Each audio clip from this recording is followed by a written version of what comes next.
And we are live. So, welcome to the ongoing summer of sci-fi fantasy. Another episode of An American Werewolf in New Jersey. I am the American Werewolf. With me tonight, I've got the Ryan Daly stopping in to talk a little sci-fi fantasy tonight. So, what's happening, man? Nothing. Ready to talk about this movie. Been doing a little bit of research and stuff, so yeah, I'm ready to go. All right. Well, I mean, I was thinking, as I was watching it, because I just watched it before we went on. That seems to be my habit nowadays. I don't know what's going on. I'm procrastinating, or I get caught up doing other things, and I'm like, oh shit, I got to screen the movie. Yeah. And so I thought about a little Joseph Campbell, who wrote the classic "The Hero with a Thousand Faces." The often used, basis for a lot of this stuff. The hero's journey. Yep. And the hero's journey is a very familiar arc. Oh yeah. You have the guy there at the top. He gets the call to, or girl, call to adventure. There's usually some supernatural aid. You see towards the top, there's a line cutting through the circle there because it is a circular journey. Because you end up back at the beginning. Yeah. Where you cross that threshold between what's known, venturing finally past that line into unknown territory. Yeah. And once you cross that line into the unfamiliar, that's where the change in the protagonist starts to begin. There's usually a mentor or a helper. There's going to be challenges, maybe some temptations along the way, never doing it alone. You see it bottoms out there in what's called the abyss. There could be death, rebirth, perhaps the death of the helper or, the mentor. And the transformation continues up through where the protagonist finally achieves victory over the difficulties and challenges in the story. Yeah. And then eventually returns home, forever changed by the experience. But it is a circular journey where the hero makes it back, whether it be male or female. And that is such. Go ahead. Yeah. No, I was going to say, and this is a very, this is pretty much every story follows this, pattern. And the most obvious to all of us is Star Wars is A New Hope. George Lucas was a huge fan of Joseph Campbell and used that whole thing. That's the whole movie right there. Yeah. Luke's journey, through the whole Luke's thing. journey, finally making it off Tatooine. Yep. He's always dreamed of going. Yeah, but his uncle wants him to stay and help with the farm. He needs help there, so he never gets to go. Suddenly his family is killed, and he's released of those obligations. Yeah. And he can become who he is supposed to be. We have it is the trope in modern film. It goes back to mythology. Well, let me list out some examples here. I was thinking, and more, because it can be fun. It doesn't have to be serious. Oh, yeah. You could look at The Lion King. Yes, The Lion King's a perfect example of the hero's journey with Simba. Which this movie is very much. The Lion King got the idea from the story of Amleth. When we get into that. Yeah. You've got, and this is the most extreme version of it, because the idea is that, in shorter terms, you're going to go in that cave into the unknown. Yeah. You're going to slay that dragon, and you're going to come back home, and, you will have achieved your destiny, who it is, your ultimate self. Exactly. That kind of thing. You're going to step into your own shoes and, become who you're supposed to be. The ultimate version in today's cinema is Iron Man.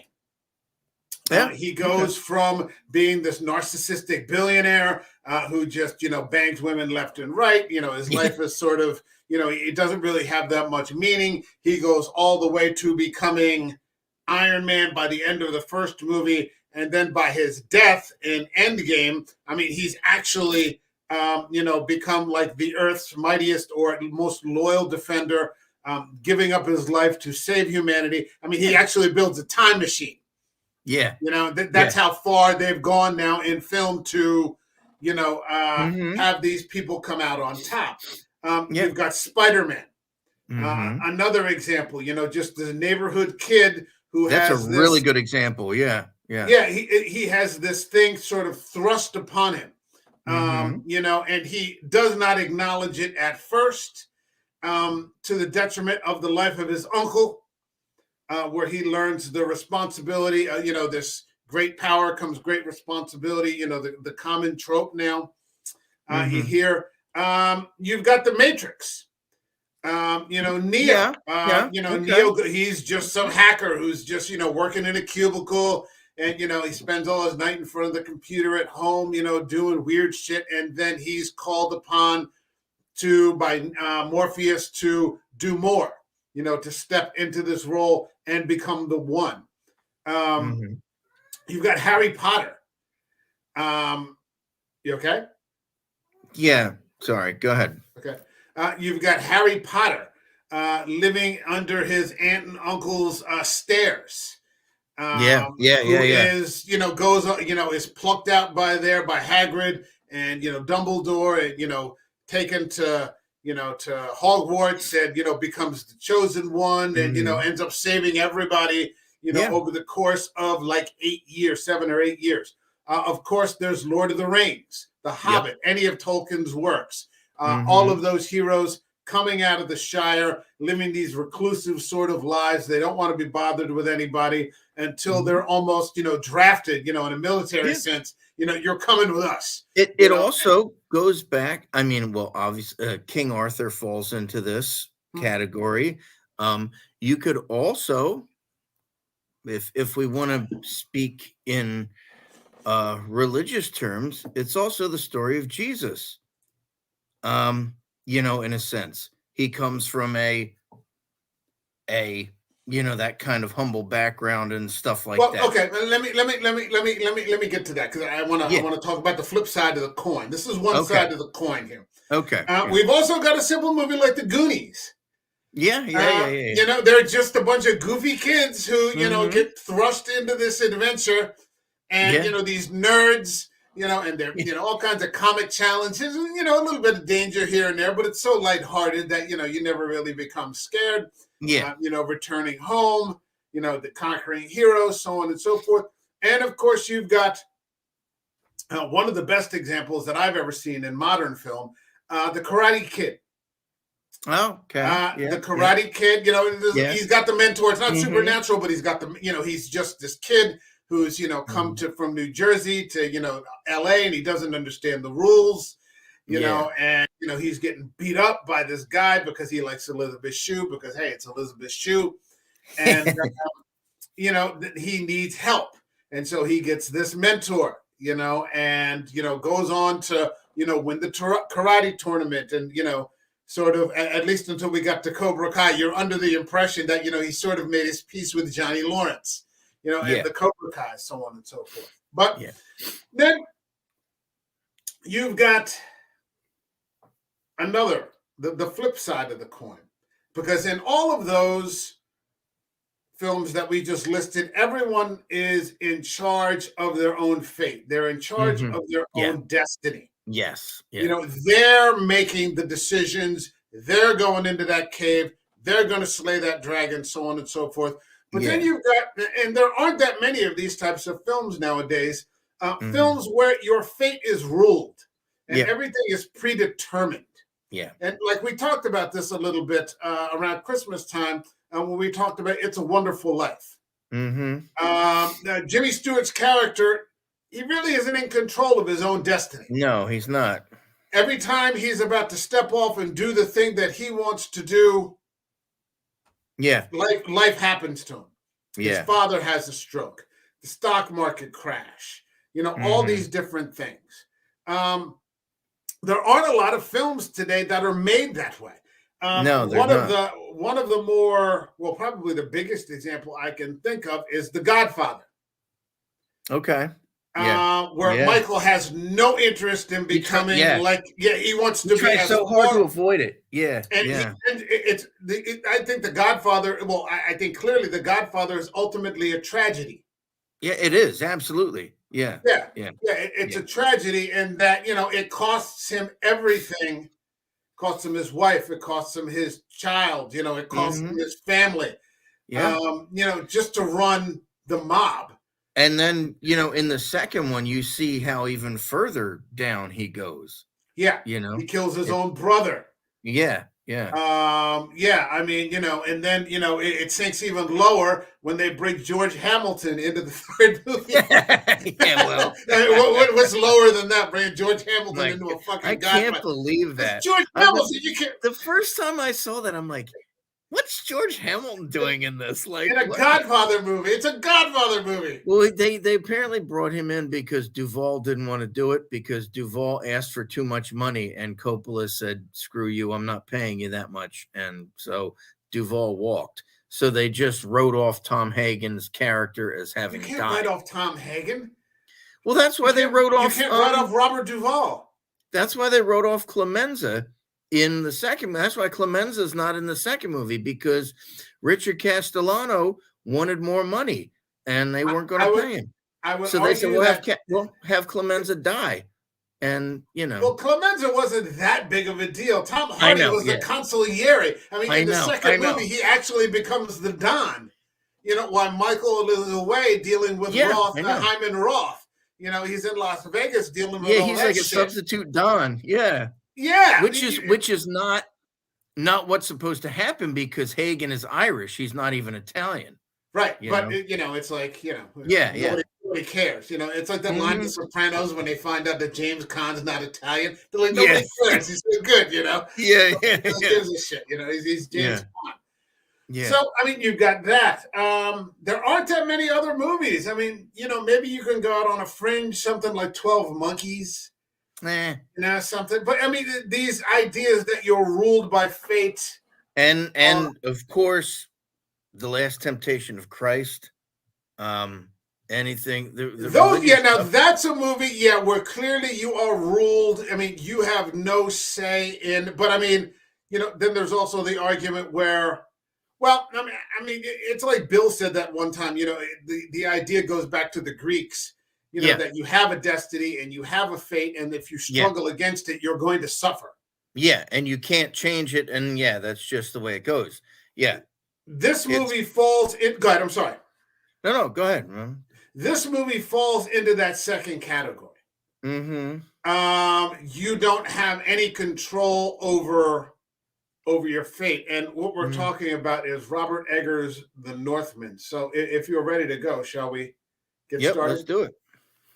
Boogie woogie.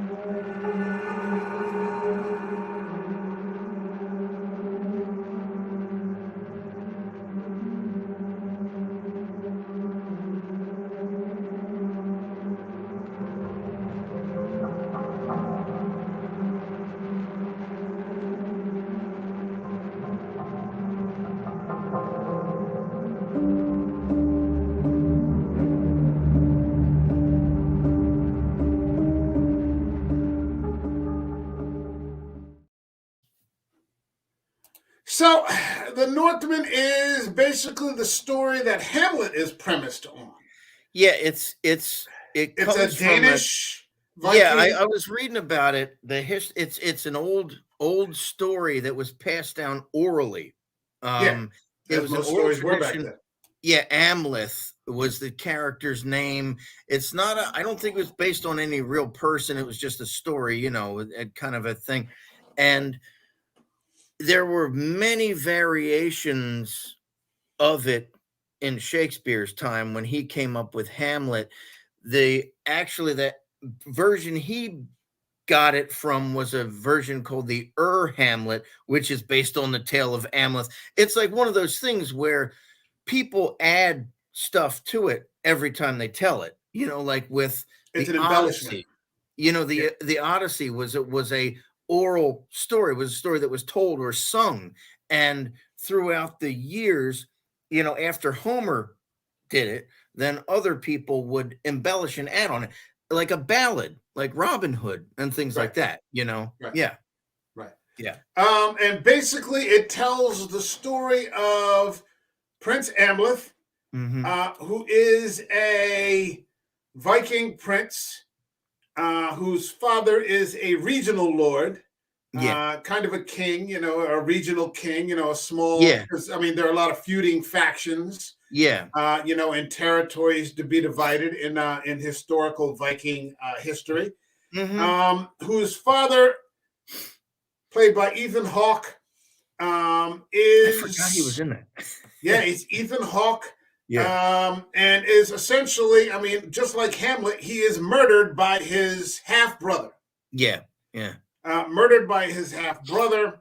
The son eventually escapes and vows vengeance, hmm, to avenge his father, to rescue his mother, who he sees being carried away by his uncle, and to restore himself upon the throne of what he thinks is his right, his birthright.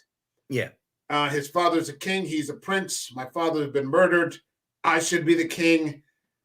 yeah, I'm going to set this right. hmm. But it doesn't really work out that way, No, because the years go by and he's become like some sort of berserker, in these raiding parties for years, um, until he finds out. And there's actually quite a beautiful shot of this. That one raiding shot. I don't know if you noticed. I don't know if you screen. I screened this right before, and I don't know if you did. The mm. raiding scene is one continuous shot. Yeah, yeah. The Just steady one, cam. Yeah, yeah, it's just steady cam from him throwing that spear to yeah, climbing the yeah. fence to, and then the other raiding parties and the people are fighting and dying, and Hmm, it's a beautifully shot film. hmm. Beautifully shot film. It's. Um, Go ahead. I was going to say it's very. It's they Eggers and the other people involved in the movie definitely did their homework, Yeah, with the accuracy, and the historicity of it. It's probably the most accurate, like, Viking era movie I've ever seen. They get yeah, it right down to the clothes and the buildings and everything else is really awesome. yeah. And Amleth now as an adult is played by Yeah. Alexander Skarsgård. Yeah.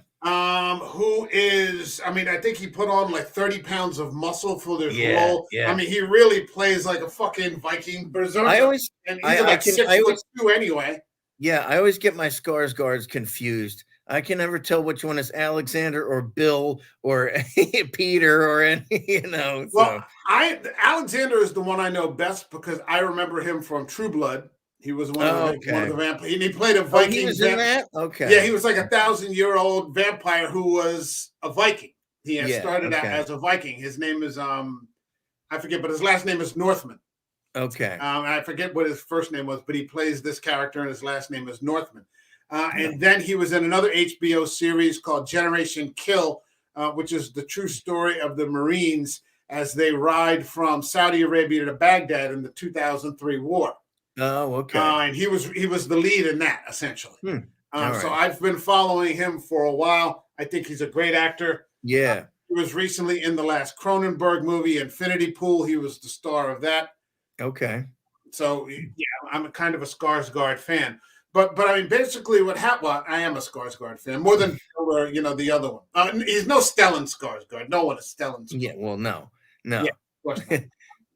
But I mean, what ends up happening is he finds out that because he's sort of forgotten and run away from who he is, Yeah, yeah. and he finds out that his uncle has been deposed. There's no longer any um Ruler. well, there's no throne. There's nobody to overthrow anymore. His Yeah, yeah. who murdered his brother was overthrown by another king, King Harold Yeah.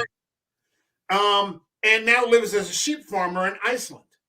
Yeah, that's right. Yeah. There's this recurring idea, and Ethan Hawke tells him this. He goes, "Your kingdom is not going to last." He's like, I think he says it's going to slip from your finger like a snake or something like that. The ring that you're stealing of mine.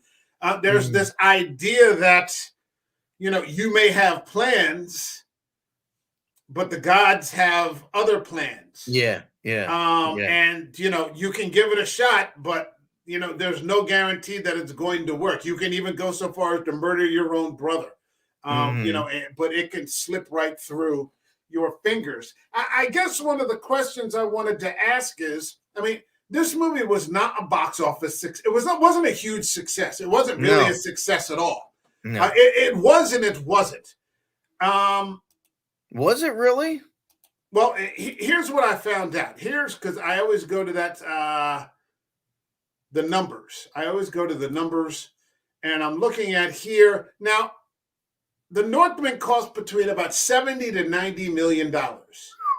Jeez. Yeah, so I mean, Eggers had come off The Witch, which was a financial success. He had come off of The Lighthouse, which was a financial success. Oh, he did The Lighthouse. Okay. Yeah, he did The Lighthouse. Did he do The Green Knight? No, that was I don't know who did The Green Knight. No, I thought he did for some reason. No, I've got The Green Knight right here, but I don't know who directed it off the top of my head. That's okay. We're going to cover that later this summer. Yeah, man. Too. Yeah, that'll be cool. It looks like $69 million in the theaters, 34 in the box domestic, 34 international. When we get to estimates for Blu-ray and DVD sales, we're looking at about almost another 5 million, 4.6. So you think it does better on home release? Yeah. Now here's the catch. Here's what I found out. The Northman was and this is from nofilmschool.com. Okay. The Northman was actually a financial success thanks to via video on demand. Is that what that is? Okay, yeah. Yeah. Despite bombing at the box office, Eggers' $70 million Viking thriller, The Northman, actually turned out to be a financial success. After the success of his first two films, The Witch and The Lighthouse, Eggers graduated from the indie A24 and moved on to Focus Features for his third film, The Northman. Carried an estimated $70 to $90 million budget as it followed the story of a Viking prince on a quest to avenge his murdered father. Unfortunately, the epic did underperform at the box office when it was released in April of this year. That was last year. You and I went to see it. Yeah. The expensive historical epic failed to meet the tail end of its production budget, grossing roughly $68 million worldwide. With the immersive narrative and immensely talented cast attached to the project, it was strange to learn that the historical epic failed the way it did, especially with the success of Eggers' previous films. And we should mention that the theaters were still struggling at the time with COVID. Yeah. I mean, we were just coming out of it, kind of like we were just coming out of it. Yeah. People forget that, a year ago or 18 months ago, we were in a completely different world. I know. Despite the film's underwhelming performance at the box office, Focus Features production and acquisitions head Kiska Higgs told The Hollywood Reporter that The Northman ended up being a win for us financially. I know in the press, The Northman hadn't been lauded as a success, but it was okay for us in the end. There are additional ways for us to monetize things, at least for us at Universal. It was one we shared with New Regency, and we weren't really front and center on the production of that. Despite being labeled as a bomb, it sounded like Eggers' ambitious project was a financial success based on the comments. At the time when the IP movies tend to perform poorly at the box office, it is clear that there is still an audience that wants these types of art house films that are made for adults. Yeah. See, and that's the thing is, a lot of movies that become good, that are quote unquote good, a lot of them don't do well. You'd be surprised how many don't really do well in the box office, but then in home release are amazing. Look at The Thing. John Carpenter's Thing bombed at the box office. Now, look how popular and awesome it is because of home video. Like, that's why, like, with the numbers and stuff, that doesn't tell me what's a good movie or not. And it's just, No, It no, it just tells you what money it makes. It's a Oh, I math. It's know. a I math. understand Yeah, that. it's a math. I know, but like this is how cult classics are born because a lot of the cool movies, a lot of the good movies, the outsiders, they don't do well in the theaters. Yeah. Okay, that's it's just that they don't do well, but then they kind of have a reassessment on video and on DVD. There was that one that was a huge bomb when it came out. It's actually considered a classic now. That movie Heaven's Gate by Michael Cimino back in the early 80s. It's a Western. Apparently, it's like 4 hours long. But when it came out, it was a complete disaster. It was a mess of a movie. But now, with the release of home video and things like that, it has been basically reassessed, and everybody's like, "Yeah, this is actually a pretty good movie." You Some know? things catch on later. Yeah, yeah, yeah. One of the problems also is that these streaming services are not very generous with their numbers. No, they're not. Box No. offices are one thing. That's open. That's almost like Yeah, public information. Okay, yeah, so yeah, you can see it yeah, in there. Physical media sales, yeah, another thing entirely. But these streaming services, they're very, very, secretive yeah. about. Now, I guess unless it's good news, unless it's Because well, blatantly and good news. most of the streaming movies that go directly to streaming aren't good quality. It's different from yeah, I don't know. I guess they're cheaper to make. I don't know, but they just don't seem like they're good quality. Say that again. I'm sorry. No, I said the streaming movies just don't seem like they're good quality. I guess they're cheaper to make, and Oh, they you mean can the ones that go directly to streaming? yeah, yeah, directly to No, yeah, streaming. Yeah. they're more. Well, I mean, it depends. It's catch as Yeah, catch can because yeah. usually for those types of things, you're probably not getting A-list talent. Depends, Like yeah. I had Toshi Asaka on here. He's a director. He did independent film. He's made two. Mhm. It's been awarded tons of independent film awards from Yeah. all over the world. He Mhm. will tell you that basically he makes his films. I mean, he could have been being facetious, but he makes samurai films. He Yeah. told me he could make. He said $500. He said it cost me Yeah. about $500 to make. And I mean, so it depends if you have a story. Yeah. Yeah. Some people. I just tried to watch something on Shutter though. There's made directly for Shutter, and it's 13 episodes, and I got through 2 episodes, and I'm like, I can't watch this. This is Yeah. terrible. Yeah. Yeah. So I mean, I'm not sure. It's catch as catch can, Yeah. despite being labeled. Wait, hold on. While Higgs did not provide any exact figures for the Northman, it needed an estimated 200 million gross to break even in the theaters. And while the Uh, studio takes a higher percentage of home media and hmm. PVOD releases, the film had some serious ground to make up before it could be considered a success. Hold on, there Hmm. was another article in here that I think gave a number, that gave some of the numbers. But I mean, So what's the big question then about this? Is that what is why it? didn't it? I mean, I guess what I'm wondering is why didn't it succeed? Well, I'll tell you one thing. I had never heard of it until you were like, "Hey, let's go see the Northman." I didn't see any trailers for it. I didn't see any marketing for it.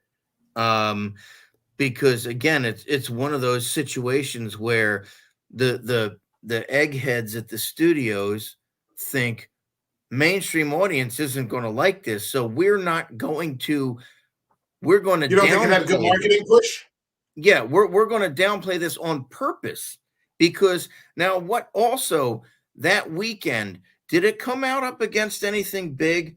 Was it I a think it did. Hold on, I got another yeah, article here that was a little more specific. yeah. When a major studio gave Eggers, the man who may have made Willem Dafoe record his own farts for The Lighthouse, somewhere between 70 and 9. Yeah, you didn't see The Lighthouse. 70 and 90 million to make a blockbuster Viking movie. It's hard to imagine anyone thought it would get as much mainstream appeal as that budget would need to make a profit. And though The Northman is probably Eggers' most accessible film to date, with a star-studded cast and enough brutal action sequences to keep your most avid berserker happy, whether it would prove economically viable in a post-pandemic cinema landscape was another matter entirely. As a theoretically marketable auteur blockbuster, though through no fault of its own, the soon became a bit of a bellwether for the health of the cinema industry before its release. Okay. Added to that fierce competition from Fantastic Beasts, The Secrets of Dumbledore and Nicolas Cage headlined The Unbearable Weight of Massive Talent, which respectively tore chunks out of the blockbuster and added adult counter-programming markets. Things weren't looking so good. In the UK in particular, audiences were still recovering from a difficult COVID-infected winter, with cinema attendance struggling to climb back up for anything smaller than the latest Spider-Man film. Oh, and the New York subway poster fiasco, where posters cropped up across the Big Apple without the film's name on them. What? So they just had a picture of him, basically? I guess they had a picture of him, and I remember that Eggers was furious. He was furious because he felt that they tried to tank his movie because this was portrayed as alt-right. Yeah. Really? This was an alt-right movie. How? I could Google it up. How? All-white cast, Viking story. This was portrayed as an alt-right. They know were they aware that they're trying to be historically accurate with this? Of course they're not aware. I mean, of course they're not aware. But the thing is that I think what I was saying, if it was up against those other movies, some of the studios, they know it's not going to make any money or enough money. So they're just going to put it out there and let it get squished. Prime example, any movie that came out, let's see, I'm going to use this as an example. You don't have to like it or not. One of my favorite throwaway comedies, UHF, Weird Al's movie, came out the same time as Tim Burton's Batman, Indiana Jones and the Last Crusade, all these movies, because the studios knew. Yeah, the studios knew that Weird Al was going to get buried, and they didn't want his movie to succeed anyway, the competing studios. So here you have Eggers, who's probably, and I don't know much about Eggers, but as far as if I was let's say a hoity-toity executive for whatever studio Fantastic Beasts is involved in, he would be, okay, I think that's this Warner is Brothers. Warner Brothers, and they're a mess anyway. But okay, here's this little pissant Eggers going up against our movie. Okay, we're going to crush this guy because A, most people have never heard of him. B, he's going for a niche market, and people aren't interested in Viking movies. And so the big studio heads are going to purposely swoop in, make sure their movies are on that weekend too, so they can take all the box office. I mean, that's pretty much the long and short of how the business works. I mean, I always go ahead. No, but see, here's where that backfires on them. Like I said, these movies thrive in home video, in home release. They thrive through physical media. And that's how they become popular and famous, and probably more so popular than some of the mainstream stuff. I mean, like I said before, that's how cult movies are born, because of the fans. You have that group of fans who really love these movies, and they talk it up and make it what it is now. We wouldn't have Comic-Cons if it wasn't for a lot of these cult films. You know, we wouldn't have Monster Mania Con or any of these things, you know, if it wasn't for cult funny films. that, I think this movie, it eventually made money. It made money through, the tertiary kind of, format, the video on demand. It wasn't in the theaters. It wasn't in, the physical media, but it made it on, people. Nowadays, you can have a 60-inch television in your house. It's not a big deal, and have a professional sound system, and you can sit on your couch and not have to deal with, annoying people in the theaters, people who bring their kids and shit like that. I remember seeing The Others in the theater with Nicole Kidman, and somebody brought a baby to The Other. which is a I told you pure that was. dialogue atmosphere fucking movie. And somebody brought a baby, and I'm like, what the fuck are you guys doing, man? I I told you that's what happened when I went to see Attack of the Clones. Somebody brings in a baby, and all the loud battle scenes, and some baby starts up. Some guy actually stood up. He turned around and he stood up and he said, "Take your kid out of the theater." Straight up, just confronted me. Take your kid out there. We didn't hear from the baby after that, but it's like, yeah. Baby got the message. Here's another thing that happened too. White supremacists. This is from the Daily Mail, so Oh this my is not like some gosh. weird. This is white supremacists hijacked the Northman. Blockbuster starring Nicole Kidman features Nordic lore popular with alt-right groups who hail its all white cast and pure masculinity, end quote. White Oh my supremacists have Lord. claimed ownership of Hollywood's The Northman. Blockbuster Wow. features all-star cast featuring Nicole Kidman and Anya Taylor-Joy. Film has a quote all-white cast and pure macho stereotypes of Viking culture. One 4chan user posted, Robert Eggers, he is restoring pride in our people with his great films. The Northman is going to be epic. Hail Oh my Odin. gosh. So, I mean, yeah, Wow. this is, yeah. I just, okay, and again, Wait, hold on. Another person commented, Northman is a based, agreeable movie, all white cast, and shows pure raw masculinity. The connection between white supremacy and an interest in Viking culture is not new. A number of alt-right terrorists have referenced the medieval period during their attacks in recent years, including Australian Brenton Tarrant, who killed at least 49 people in a Christchurch mosque in 2019, and Jeremy Christian, who killed 2 women in 2017. Oh my So, Lord. yeah. This is just, I mean, oh my God. I have no words for this. This is just insanity. I This mean, is a movie that had a lot of difficulties. and it doesn't. What's funny is that, hold on, here's the thing. You can make a movie like Thor, and I love Thor, Mhm. with Yeah. Hemsworth. I love the original. Not so much a fan of the second one. Ragnarok's okay. I saw Yeah. what it turned into, but at the time I Yeah. enjoyed it.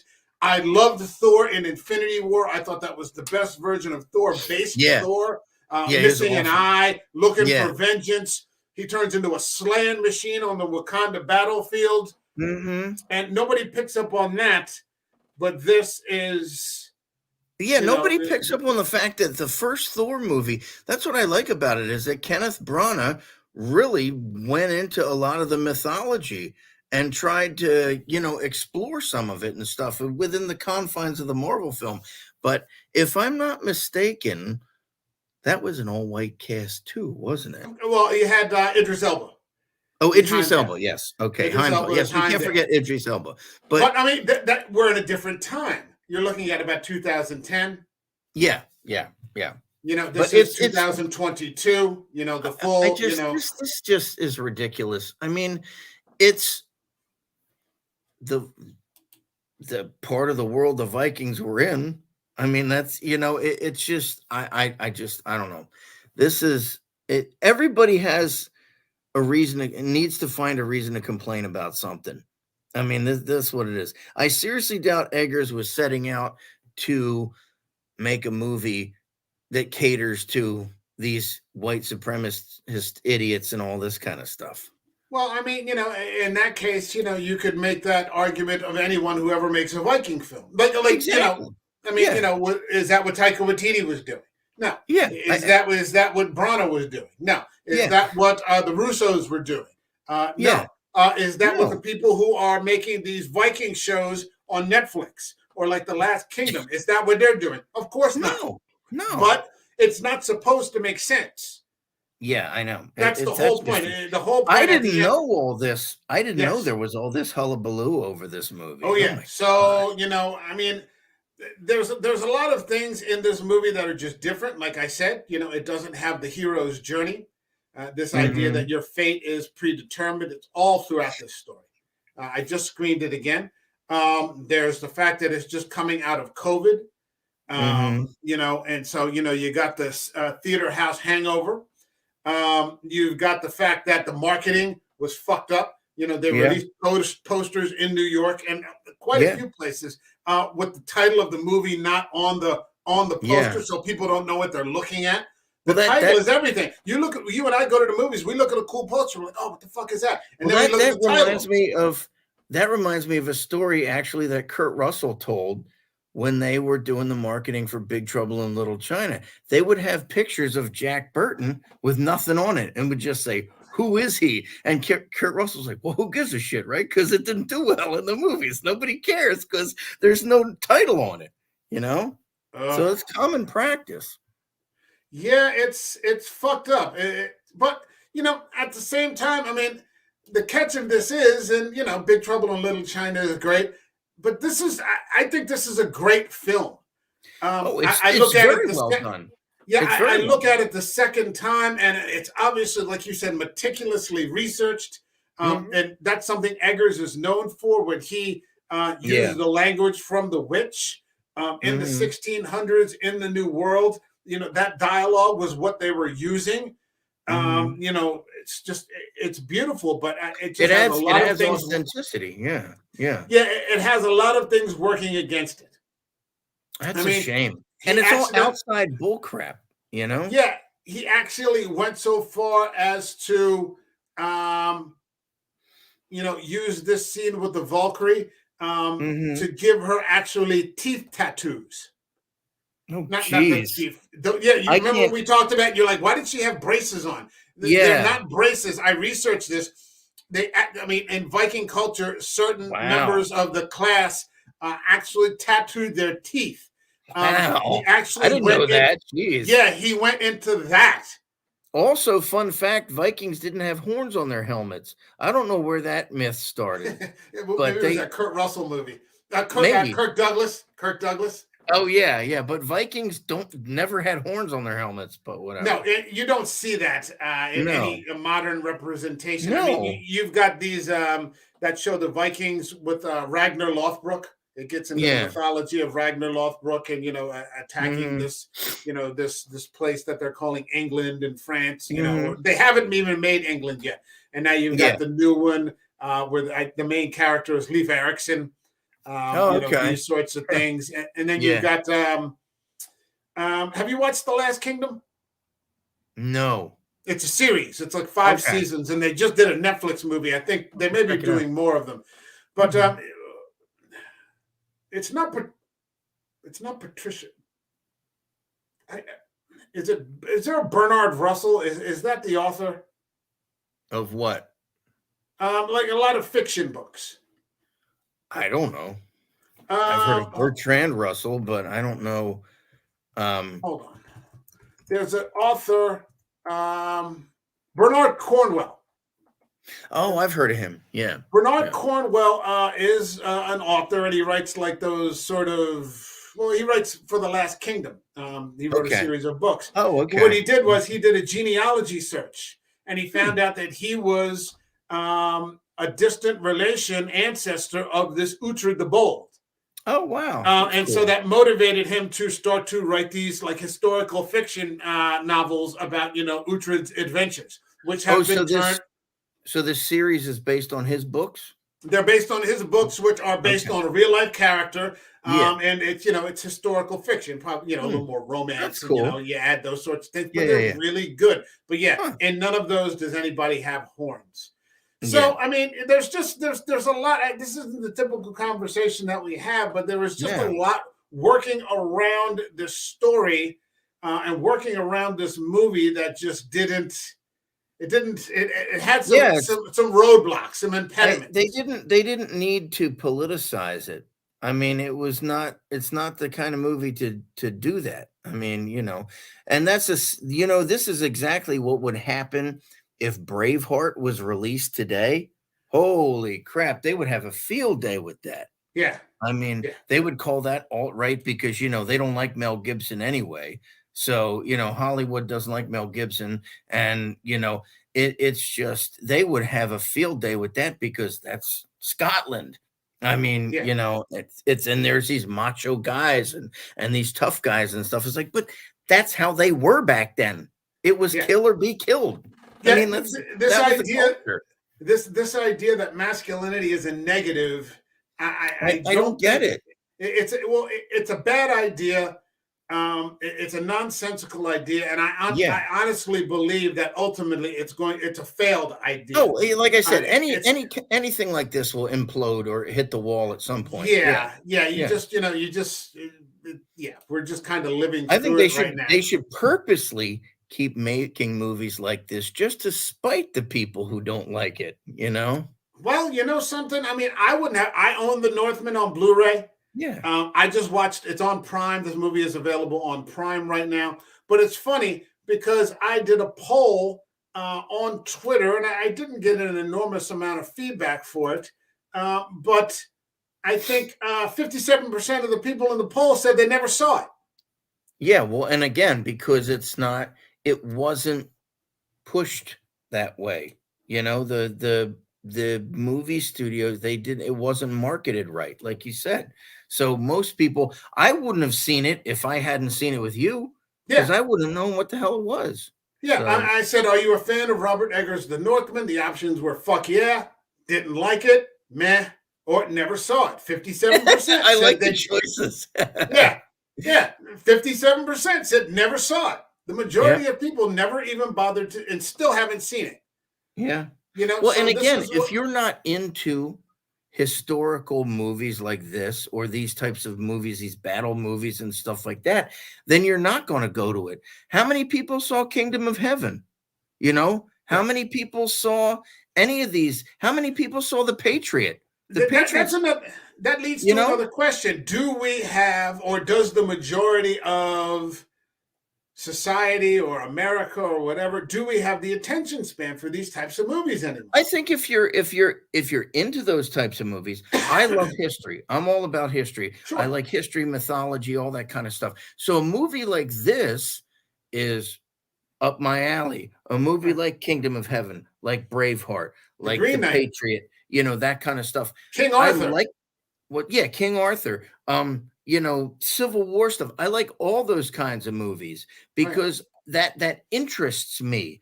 But history movies, I don't think are as it's a niche crowd, you know? It's its own niche crowd, like the sci-fi fantasy crowds. I It's think its that. niche Go ahead. market, you know? I think that cinema has become a niche. Yeah, I think so. Yeah. Cinema has become niche. We're Yeah. used to blockbusters. Nowadays we are. Yeah. Yeah. That's all people diet on anymore. And kids nowadays, I was told this. I mean, I'm not a parent, but I was told that kids really don't sit down through movies anymore. My You kids know, do. I make them sit through them. well, some of them do, but I talked to lots of other parents who are like 15, 20 minutes with rare exceptions. Their attention spans You know what? You are know what? gone. Colin sat through All Is Lost, and he liked it.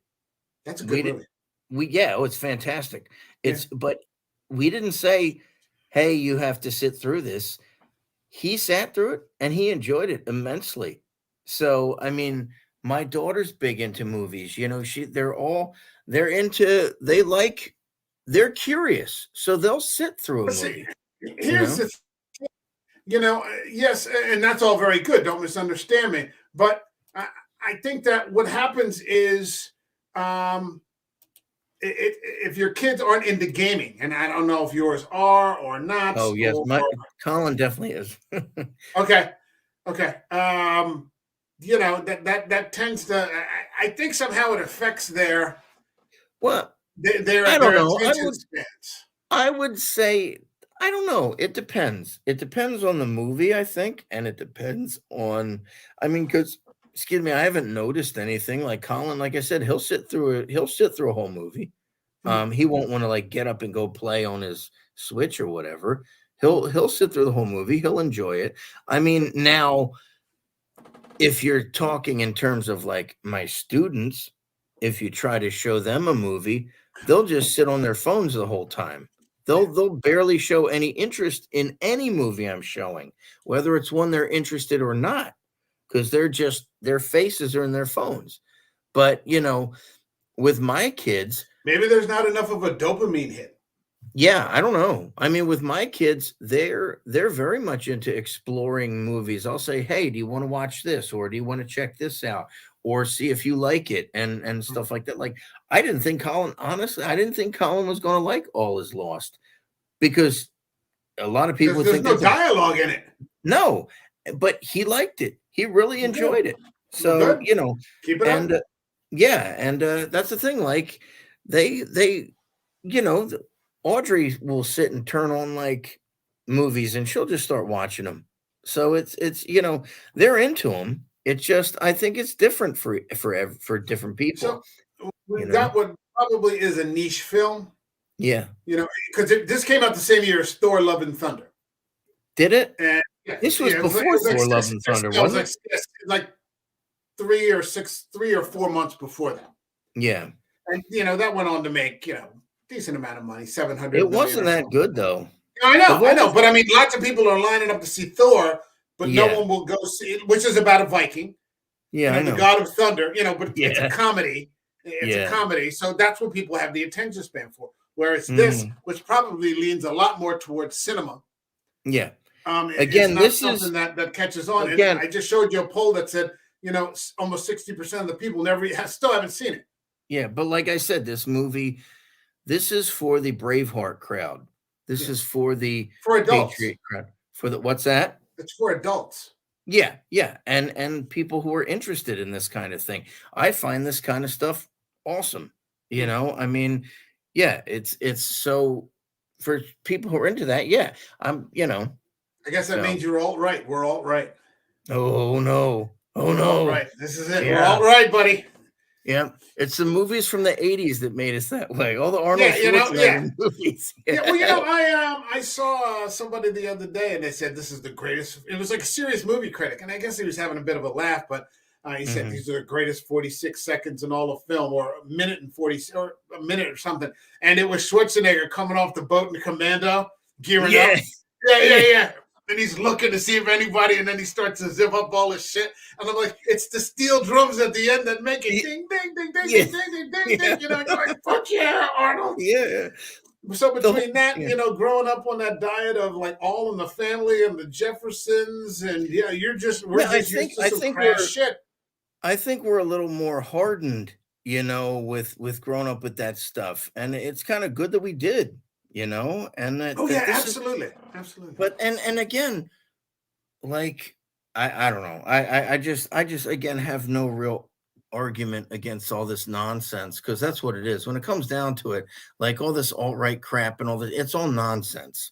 Yeah, And it's a shame that again, it's a shame they politicized this movie because it shouldn't have been at all. yeah, Um, and I don't know what Egger's political stance is on anything, and I don't care. Like, just give me a good movie, I yeah. It's mean, it's it's bullshit, and yeah, it's not supposed to be.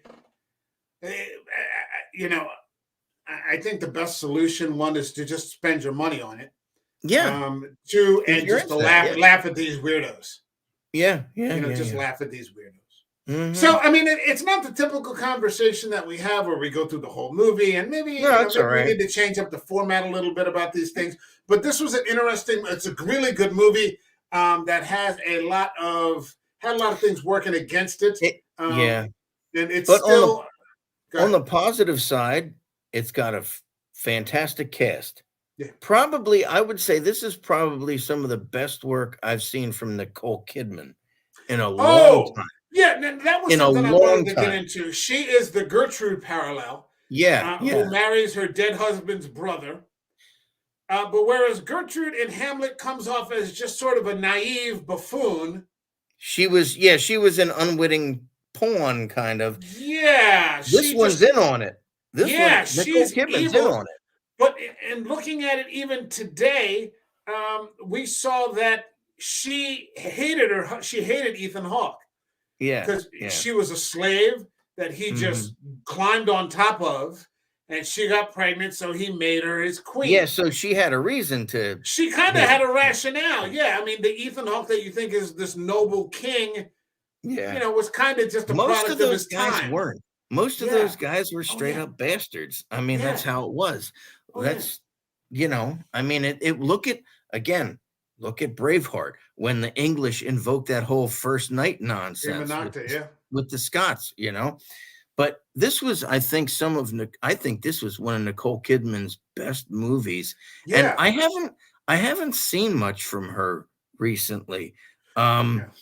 But I've never, and she's not like one of those actresses. I guess I always kind of took her for granted because I never really thought much of her performances. But in this one, she was awesome. Yeah, I mean, she's plays somebody who's just scrabbling to hold on. yeah, yeah, She's yeah. scrabbling to hold on to what she has, whether it's Ethan Hawke, whether it's Clay Bangs, who plays the Is that how you brother. pronounce his name? Clay? Yeah, yeah, it's Danish name. Oh, is he I'm pretty, Danish? yeah, Okay. he's Danish. And if you get a chance, watch Netflix's Dracula. He plays Dracula. It's funny. I thought he was Kieran Hines at first because he kind Yeah, of looks like Kieran well, Hines. he's probably about 20 years younger now, but Yeah. he plays Dracula in a 3-episode series, and the second episode is an entire Demeter episode. Oh, that's cool. Yeah, That's cool. it's not bad. It's not Okay. bad. He does a pretty Okay. damn decent job. But what were we talking about? Oh yeah, so she marries her brother, and then when she sees that the husband is about to be deposed, she even tries to connect with her son, like sexually. Yeah, that's And gross. Yeah. and then Yeah. at the end, like he stabs her in the heart, Mm-hmm. and she thanks him. Because Yeah. I think there's a part of her that understood like how twisted she had become, Yeah. and she Yeah. just wants to die. Yeah. She's tired of just trying to hold on. It really is a fantastic performance from her. Yeah. I I thought really like this Anya Taylor-Joy more and more.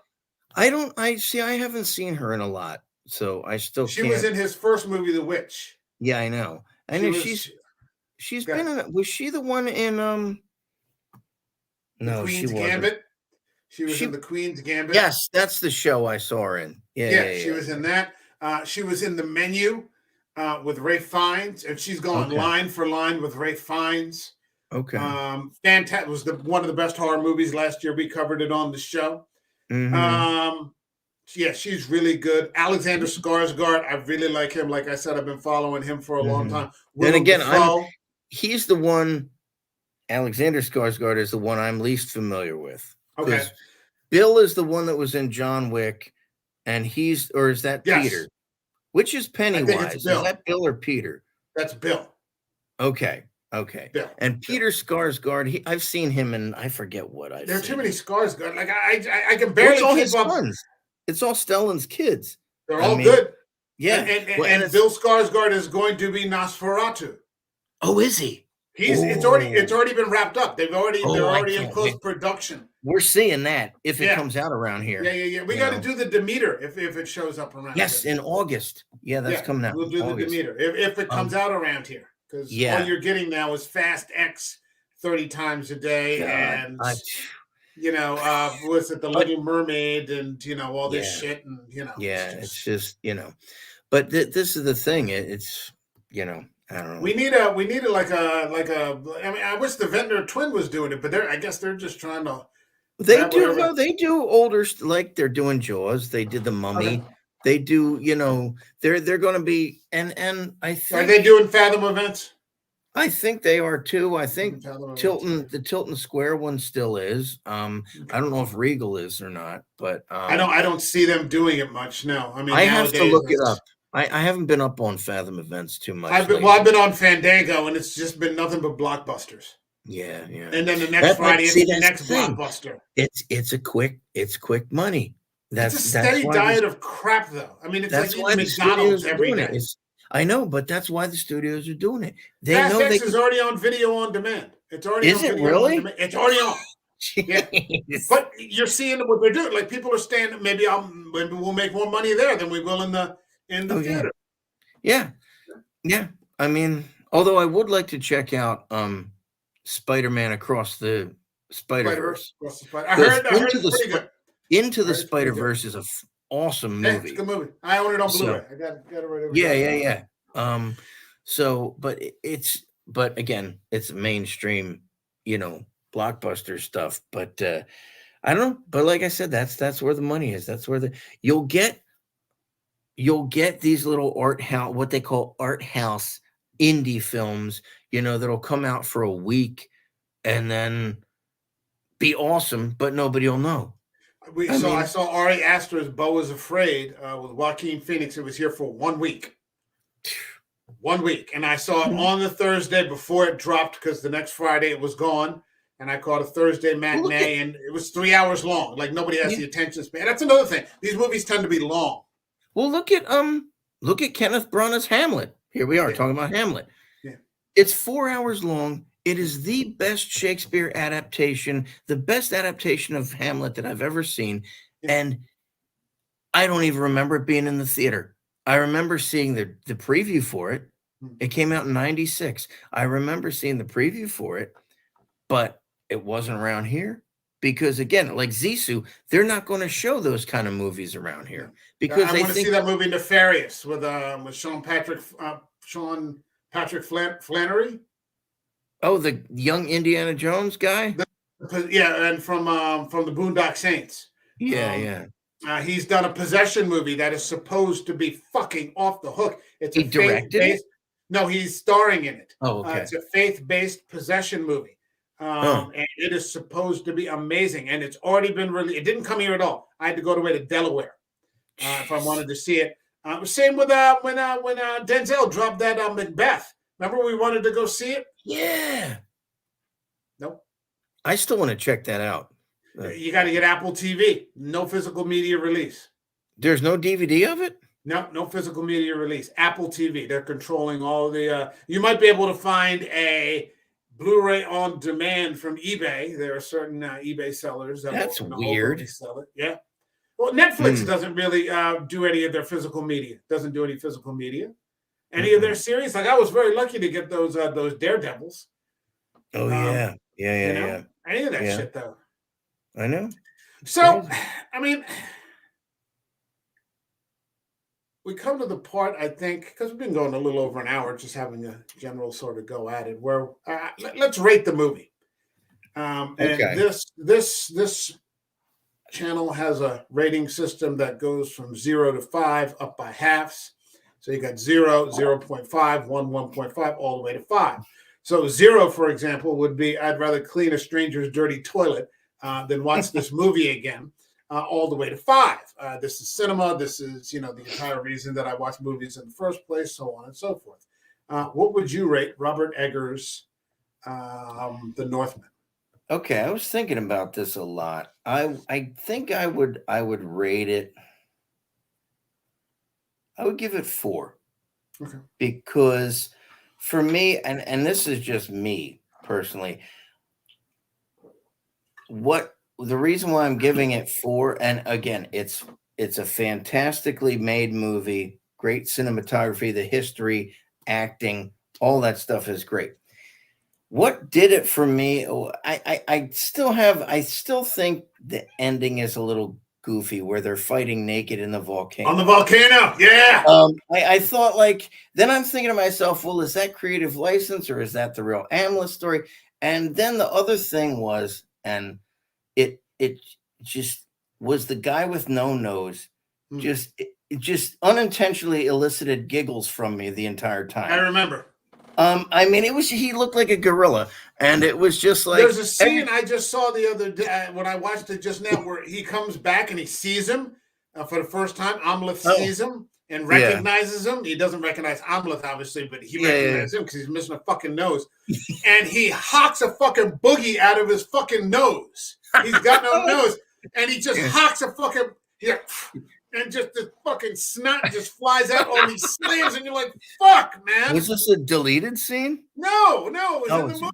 I don't remember that. Oh, fucking gross. But other than that, the movie's the movie's great. I mean, that is, and I like that other scene where he's fighting that tomb guardian, like Yeah, that skeleton thing. yeah. Um, and when he cut the head off and stuck it in his butt, that was actually like they did that when they severed the head. That was a sign of disrespect. That like this is how you're going to look in the afterlife, kind of thing. Okay. Um, Oh, And I like in that scene where they did that, and then when it was over, you found out that he hadn't even moved. yeah, yeah, yeah. He's still clutching the sword like that was, It whether was that a was some sort of psychedelic experience or yeah, some a kind of spiritual experience, supernatural. yeah, Yeah, supernatural experience. that was Um, cool. Yeah, yeah, that was yeah. fucking cool.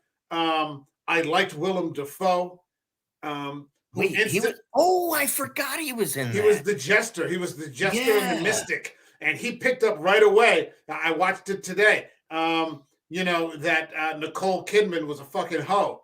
He was yeah. trying to tell I totally Ethan Hawke. forgot he was Ethan in Hawke that. just wasn't hearing it. He wouldn't Yeah, listen to him.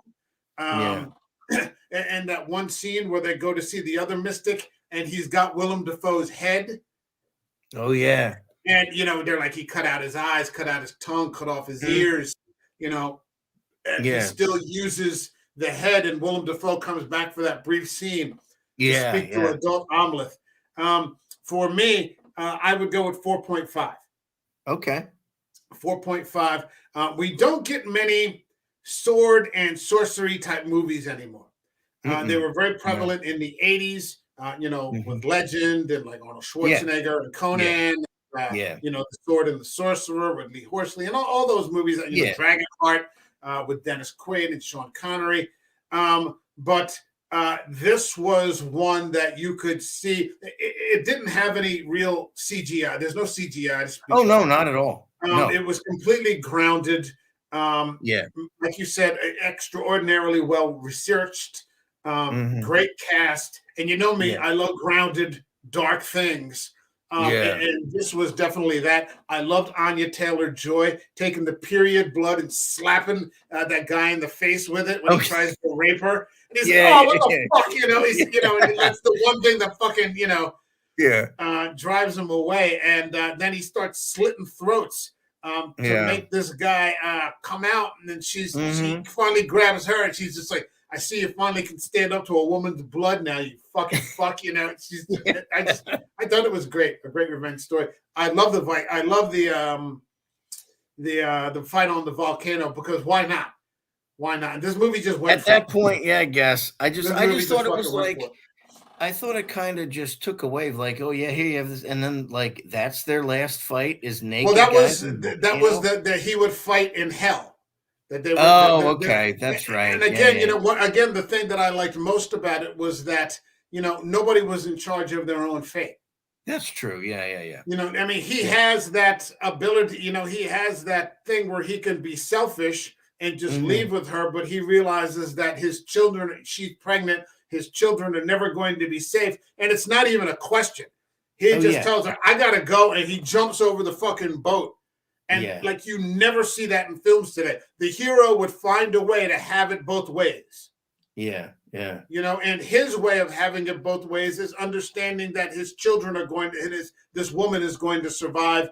She's going to give birth to his two children, and that's how he's going to win. Yeah, But yeah. nowadays, there would be some workaround and they'd find a way to, kill the guy, and then he gets the woman and the kids. And I really Mhm. like that old respect to the old philosophies that, But again, this is you roll with the punches. yeah, and again, it's they're trying to be accurate. I Yeah. mean, they didn't they didn't do Braveheart, they didn't do William Wallace any favors. I mean, that's what actually happened to him. He was drawn and quartered, he was Yeah. disemboweled and had his head cut off and all that. Yeah. And And that's what placed at the four corners of the fucking country. yeah, yeah, yeah. Yeah. So, In, I mean, in a and but modern retelling, he would, kill, and kill Longshanks, and but yeah, yeah. nowadays, yeah, I mean, yeah, I mean, that's what that's I the appreciate thing. most. It's not a modern Yeah, movie. and this does, I think, but that also does, even if it ends with his death, it still follows the hero's journey, you know? In a Um, way, in a way, yeah, yeah, in a yeah. way. Because he Yeah. doesn't get to go home. No, he doesn't. He doesn't He get to doesn't. go home. He doesn't make it back. No. The hero's journey would have been he gets to leave with the woman Yeah, and the kid. He gets to slay his yeah. father's killer, and we all live. The hero's journey kind Which of lives happily ever after. yeah, That's so what it kind and of. this and I like that this diverges from that too. I Yeah, mean that like Hamlet. notion. That's what Yeah, yeah, Hamlet dies in the end. yeah. But You know, yeah, I mean, Hamlet it's not was. a warrior's tale. It's not a I know Viking Hamlet tale. also made bad choices, but Yeah, or didn't um, make any. yeah, He yeah, that's struggled to true. make any decisions. Exactly. That was part of Hamlet's problems. He's the great procrastinator, and Yeah, yeah. He just talks about it all the time. yeah, and then Really not think on it. when he wants to do something, he kills the wrong guy. Yeah, yeah, You yeah. know? So yeah, Although I have to say, I'm glad Polonius gets bumped off because Polonius is a little weasel anyway, so it's no big loss. But yes, when Hamlet finally decides to do something, it's the wrong guy. yeah. It's the wrong But guy. Yeah. yeah, but that's So, I mean, is there anything else you wanted to just any points you wanted to get into that we missed? no, I think like I said, it's definitely compared to like, Braveheart and the Patriot and things like that. I think it's definitely that much more graphic, Yeah, but it's accurate. yeah, Okay. I mean, I don't think it's Eggers having like you know, this having to satiate some kind of bloodlust or something, doing all no, that stuff.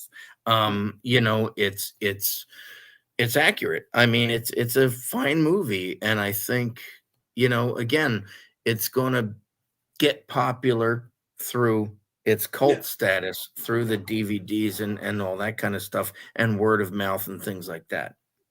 yeah. I think so too, and I think that just making it accessible on Prime.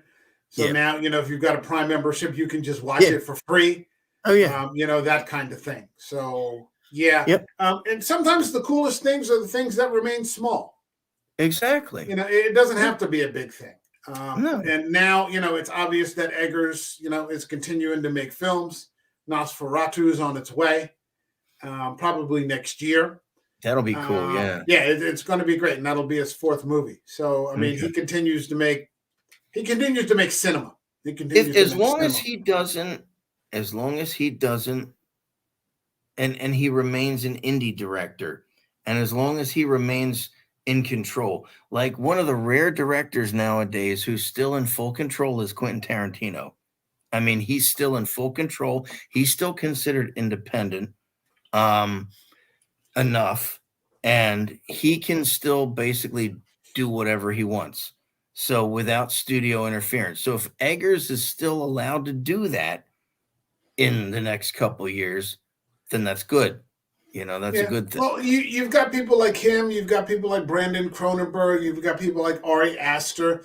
I think these people are kind of like the next generation But then, up and coming directors, but then and they're doing smaller, yeah, more important work. but I think some of those guys too might not get taken seriously by the big studios because they specialize in horror.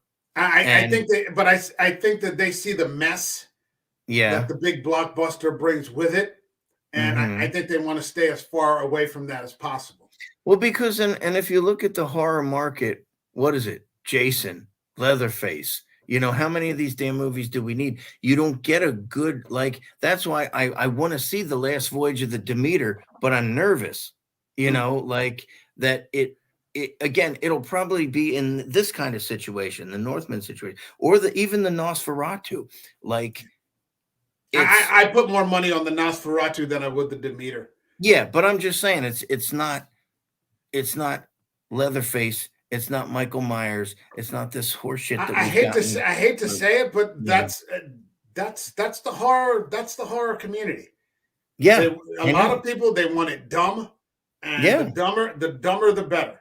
Yeah, and that's why those guys, like I said, they're not taken seriously because the studios have that mindset too. We need dumb schlock. Yeah, at this point, I think those three are in a different category, and they're going for smaller. And yeah, I mean, if you see Infinity Pool, I mean, this is Cronenberg.